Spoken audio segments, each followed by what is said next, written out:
अस्सलाम वालेकुम dear students, कैसे हो आप सब लोग। उम्मीद है कि आप सभी लोग ठीक ही होंगे। आज का जो हमारा टॉपिक रहेगा वो रहेगा पावर पे।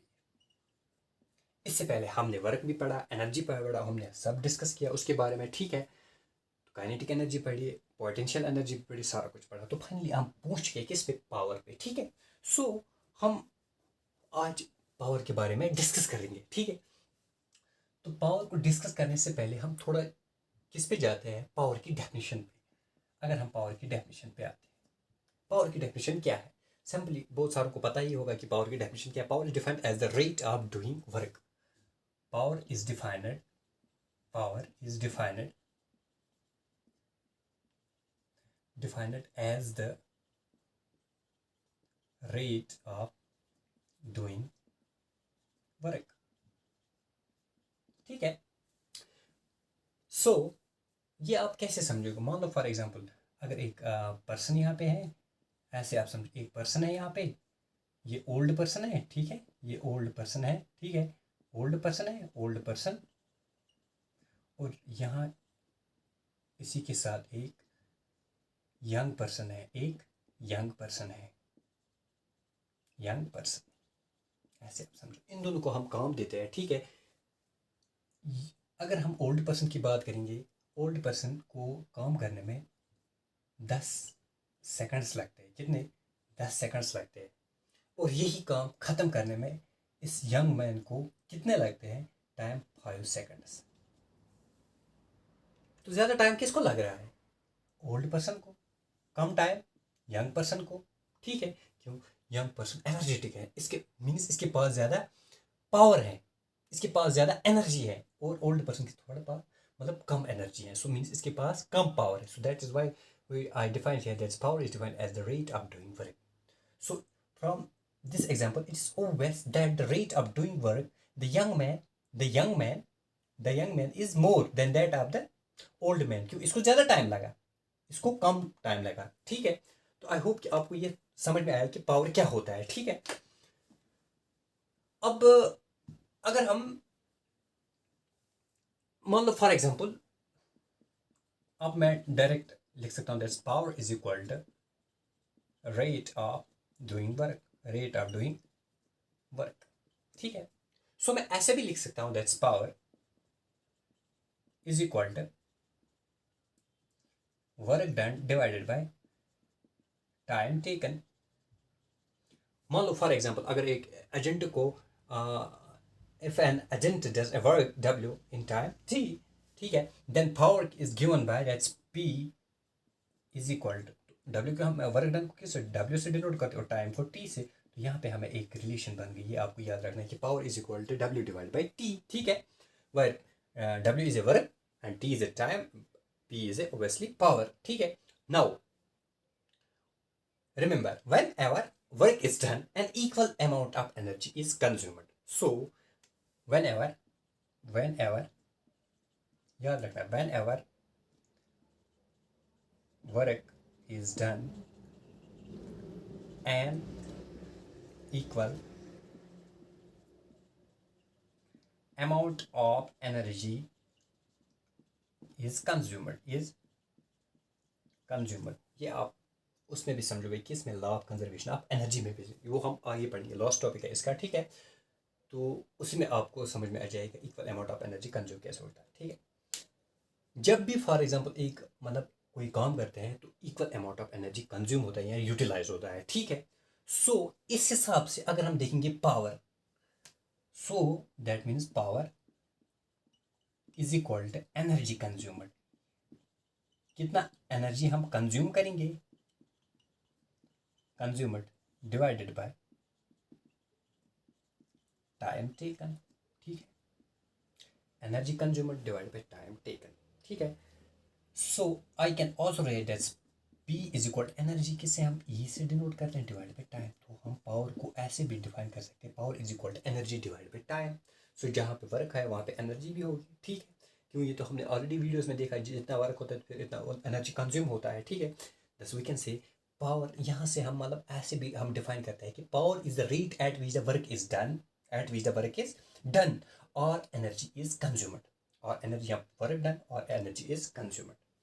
सो नेक्स्ट अगर हम बात करें तो आई होप कि आपको ये डेफिनेशन समझ में आई होगी। तो मेन डेफिनेशन है इसकी, that is power is defined as the rate of doing work. ठीक है, रेट ऑफ डूइंग, अगर आपको एग्जाम में आएगा तो आप ये ओबियसली लिख सकते हो। Power is defined as the rate of doing work, power is equal rate of doing, power is equal work done divide by, तो यहाँ तक आप आराम से लिख सकते हो। नाउ नेक्स्ट अगर हम बात करेंगे फिजिकल क्वांटिटी के बारे में, power is a scalar quantity, power is a scalar quantity. ये तो ऑलरेडी आप लोगों को पता है कि स्केलर क्वांटिटी क्या होती है। ओबियसली स्केलर क्वांटिटी दो वो क्वांटिटी होती है जिसमें ओनली मैग्नीट्यूड होता है बट डायरेक्शन नहीं होता है। ठीक है, तो अब हम डिस्कस करेंगे पावर के एसआई यूनिट्स के बारे में कि एसआई यूनिट्स क्या है इसके। अब हम इसकी यूनिट्स के बारे में डिस्कस करेंगे, किसके, पावर की यूनिट्स के डिस्कस करेंगे।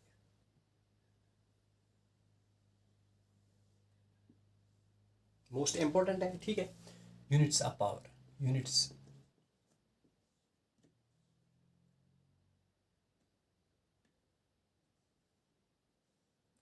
Units of power.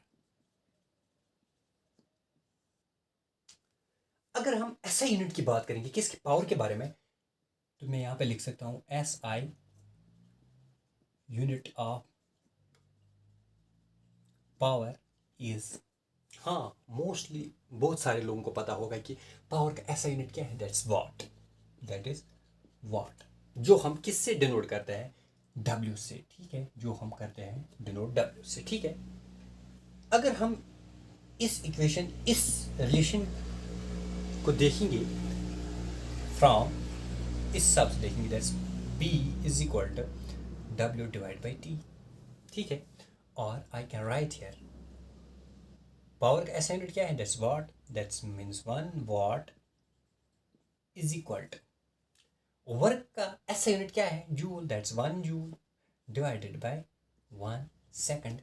ठीक है, तो इस हिसाब से, और I can also write that's 1 watt is, यहाँ पे याद रखना, यहाँ पे जो डब्ल्यू है ना ये वाट है। ठीक है, 1 watt is equal to 1 joule divided by 1 second.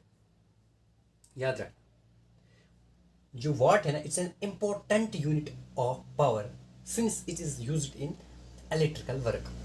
Electrical आपने देखा होगा, हमारे पास लैंप जो होता है, इलेक्ट्रिकल लैंप आता है ना हमारे पास, मतलब उसमें ये लिख के होता है कि ये कितने वाट का है।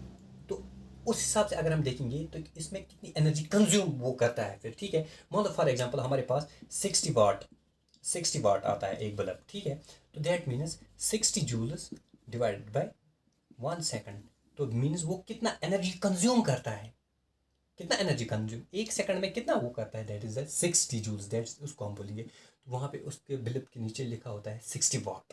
ठीक है, तो यहाँ पे अब आपको समझ में आएगा जो पावर का जो ऐसा यूनिट है दैट इज वाट। ठीक है, नाउ तो ऐसे आप याद रखो 1 watt that's 1 joule per second. So we can, अगर हमें ये डिफाइन भी करना होगा तो हम कैसे डिफाइन करेंगे, power of an agent is said to be 1 watt, is 1 watt, 1 watt if it can do 1 joule of work in 1 second. ठीक है, now let us discuss about bigger units. इसके बिगर यूनिट्स क्या क्या है। ठीक है, बिगर units of power, ऐसे bigger units of power, bigger units of power. अगर हम बिगर यूनिट्स के बारे में देखेंगे, इसका फर्स्ट जो है that's 1 kilowatt, 1 kilowatt is equal to 1000 watt. 1 kilowatt कितने बराबर होता है, दैट्स 1000 वाट। और आई दैट इज ऐसे भी लिख सकता हूँ 1 K W means 1 kilowatt is equal to, इसको मैं अगर ऐसे भी लिख सकता हूँ 10 raised power 3 watt. So 1 kilowatt is equal to 10 raised power 3 watts. ठीक है, नेक्स्ट एंड इसके बाद आता है एक बड़ा unit that's megawatt. 1 megawatt, 1 megawatt is equal to 1,000,000 watt. ठीक है, 1 10 100 थाउजेंड्स 10,000 लेख 10 लेख। ठीक है, तो एक लेख 1 वाट। ठीक है, और यहाँ मैं ऐसे भी लिख सकता हूँ 1 MW means 1 megawatt is equal to, अब यहाँ पे कितने जीरोस हैं, दैट्स 10 रेज्ड पावर 6 वाट, ऐसे भी लिख सकता हूँ। ठीक है। 10⁻⁶, अगर आप मल्टीप्लाई करोगे वो इतना ही आएगा, ठीक है। तो ऐसे भी आप लिख सकते हो वाट, या ऐसे भी आप डब्ल्यू भी लिख सकते हो। That's 1 megawatt is equal to इतना, एंड 1 किलोवाट इज 10⁻, ठीक है। ये आपको याद रखना है। और यहाँ पे मैं थोड़ा ये हाईलाइट कर लेता हूँ सो दैट आप लोगों को ये ज़रूरत पड़ जाएगा, ठीक है। तो ये आ गए बिगर यूनिट्स। और एक यूनिट है, another unit of power is called, आपने सुना भी होगा, horsepower, which is equal to, वो किसके बराबर होता है, दैट इज 746 वाट्स। यहाँ पे लिख लेता हूँ, another unit of power is called